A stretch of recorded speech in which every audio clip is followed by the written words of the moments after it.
All right, star of the show, Palantir. Last time we interviewed you, which was awesome. This is like March. You came onto our Palantir Weekly podcast and you were like, guys, I just don't get it. Like, it's cool. I think the valuation's amazing, but I just don't know what the hell this is. I'm not buying it.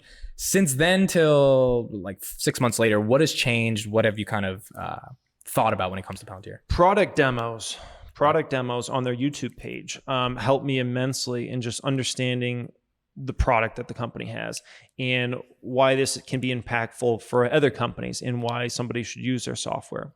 I think that was the biggest thing that kind of helped finish it for me. And then I think also the valuation coming down so much, $7 and $14 billion market cap or so, yeah. With $2 billion plus of cash and no debt. Okay. The risk reward is just there for me. It's like, I don't, especially you're starting your position at $7 or $8 or whatever. Yeah. A lot Palantir people are at 25. Because that's just how it was.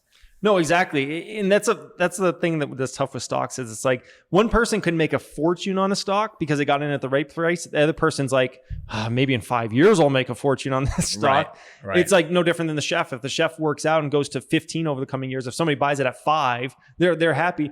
My cost basis might be $13, $15. So I might just barely be getting to break even at that point. Right. Same thing with the Palantir, right? So yeah, I think the product demos helped in a meaningful way. Valuation coming down in a meaningful way. Listen to more conference calls.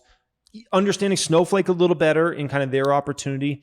And the most underrated number in the last earnings that I thought just a lot of people didn't pay attention to was U.S. commercial. Yeah.